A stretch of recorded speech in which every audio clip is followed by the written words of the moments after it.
Je ne sais pas ce que je ne sais pas, ou la métaphore du brouillard de guerre. C'est quelque chose que j'utilise souvent pour symboliser ce que l'on ignore complètement dans le champ des possibles aujourd'hui dans notre monde. Vous savez, c'est ce principe dans les jeux d'avoir une carte et vous avez des parties de la carte qui sont cachées. C'est le brouillard de guerre. Et dans la vie, c'est exactement la même chose. Je donne un exemple pour illustrer. Là, je mentorise la fille de ma housekeeper, qui est donc citoyenne mauricienne.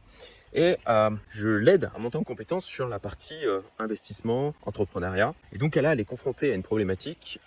Elle n'arrive pas à faire des virements vers du Interactive Broker pour investir donc en bourse, vers du Binance, parce que elle a sa banque ici à Maurice qui l'empêche en fait de faire les virements en question. Et donc c'est vachement intéressant parce que il y a de ça quelques années, j'aurais potentiellement réagi en disant pourquoi elle n'arrive pas à trouver des solutions. En fait, c'est qu'elle ne sait pas ce qu'elle ne sait pas. On est vraiment confronté à ça là. Et pour beaucoup de gens, et pour moi-même, c'est bien sûr le cas. Et il y a plein de choses dont je n'ai même pas conscience que ce soit possible. Et là, en l'occurrence, les choses auxquelles je pense, c'est des solutions de type ouverture de compte sur des néobanques. Elle sait même pas qu'en fait, il y a des néobanques qui existent, qui pourraient lui permettre comme ça d'avoir une gestion de son argent avec beaucoup moins de frais et beaucoup plus de liberté.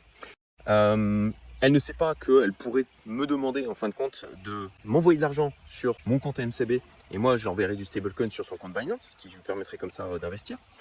Donc il y a comme ça des choses où ça ne lui vient pas à l'esprit parce qu'elle n'a aucune idée du champ des possibles.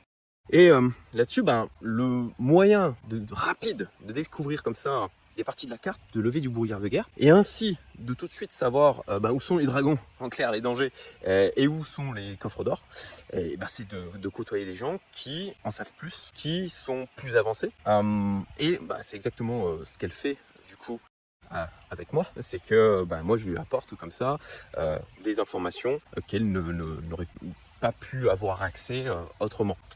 Et ça lui permet comme ça d'accélérer de manière fulgurante parce que tout de suite, hop, au lieu de tâtonner pendant... Parce que là, ça fait des semaines en fait qu'elle galère avec juste le fait d'envoyer de l'argent sur le broker ou sur un compte Binance.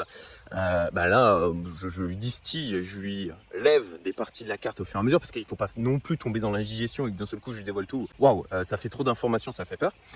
Mais ça lui permet comme ça d'accélérer beaucoup plus. Et ce que je vous invite à faire, de trouver des gens qui sont plus avancés que vous, plus expérimentés, qui sont là où vous voulez aller, et de vous entourer de ces personnes de manière à accélérer, de manière fulgurante, je dirais, dans votre progression. Voilà, c'était le petit partage du jour. Salut!